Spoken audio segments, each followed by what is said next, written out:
हनुमान जी शक्ति के देवता और भगवान श्री राम के अनन्य भक्त, जिनकी गाथाएं हमें प्रेरणा देती रही हैं। आज हम आपको हनुमान जी के बारे में कुछ ऐसी अद्भुत बातें बताने वाले हैं जो शायद आपने पहले ना सुनी हो। हनुमान जी, जिन्हें अजर, अजन्मे और अमर भी कहा जाता है, वे न केवल महाबली हैं बल्कि सभी देवताओं की शक्तियों के स्वामी भी माने जाते हैं। प्रख्यात राम कथावाचक पंडित जगत मोहन पांडे के अनुसार हनुमान जी हर युग में अपने भक्तों को दर्शन देते आए हैं और यही कारण है कि वे आज भी हमारे बीच मौजूद हैं। तो हनुमान चालीसा में गोस्वामी तुलसीदास जी सबसे पहली पंक्ति लिखते हैं, श्री गुरु चरण सरोज रज निज मन मुकुर सुधार वर्णौ रघुवर विमल यश जो दायक फलचार। देखिए, इसमें प्रधानता किनकी दी गई है। कह रहे कि मैं रघुवर के यश को लिखूंगा जो कि चतुर्विध पुरुषार्थ को देने वाला है, धर्म अर्थ काम मोक्ष, इसलिए मुझे आप दीजिए। तो हनुमान जी पूछते हैं आपको क्या चाहिए? का बल बुद्धि विद्या देहु मोहे हरहु कलेश विकार, मुझे बल बुद्धि विद्या दीजिए। ठीक है, दिया। अब रघुवर के यश को लिखिए। आप सुने होंगे, या सबसे पहली पंक्ति है जय हनुमान ज्ञान गुण सागर, जबकि रघुवर के यश को नहीं।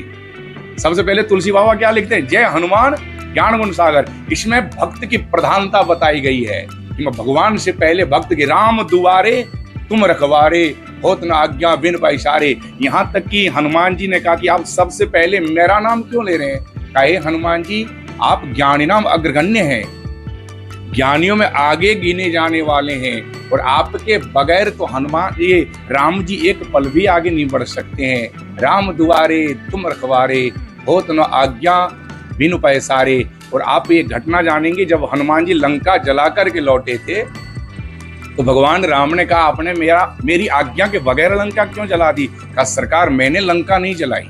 हाँ, लंका मैंने नहीं जलाई। लंका जलाने में 5 लोगों का हाथ था, और सबसे पहले 5 वो था क्या? वो रावण का पाप। घर का मालिक यदि पापी हो तो घर भर का नाश कराता है। घर का गार्जियन यदि अच्छा नहीं हो तो पूरे घर का सर्वनाश हो जाता है। सबसे पहले रावण के पाप के कारण उसकी लंका जली।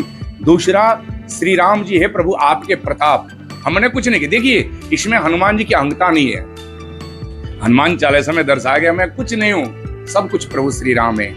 दूसरा, राम जी का प्रताप। तीसरा, माँ का संताप। स्त्री की हाय लगती है, यदि आप स्त्री को रुलाएंगे, उन्हें कष्ट देंगे तो आपको हाय लगेगी।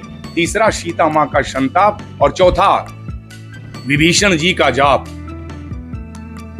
लंका में रहकर के जो राम जी के भजन कीर्तन में लीन रहते थे। और चौथा, ये 5वां कौन था? हनुमान जी। हनुमान जी कहते 5वां मेरा बाप। ठीक है, चला पवन 49, ऐसा है सुंदर कांड में। जब तक हवा नहीं चले, एक घर से दूसरे घर में आग जल नहीं सकती है।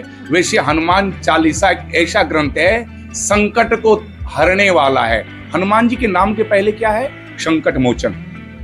और किन्हीं देवताओं में ये विशेषण नहीं है, आप ध्यान दीजिएगा। एक हनुमान जी और दूसरा गणेश जी। गणेश जी और हनुमान जी में क्यों? क्योंकि हनुमान जी हैं शंकर सुवन केसरी नंदन, और गणेश जी कौन है? वो भी शंकर सुवन है। हालांकि बड़े बड़े संत लोग अलग अलग अपना भाव देते हैं, परंतु शंकर सुवन केसरी नंदन, हनुमान जी और ये गणेश जी में भी ज्यादा फर्क नहीं है। इसलिए हनुमान चालीसा पढ़ने का कोई समय सीमा नहीं, जब हो। और वैसे भी कानों में जब आते हैं वो मंत्र, तो अपने आप आपका हृदय या रोएं प्रफुल्लित हो जाएंगे।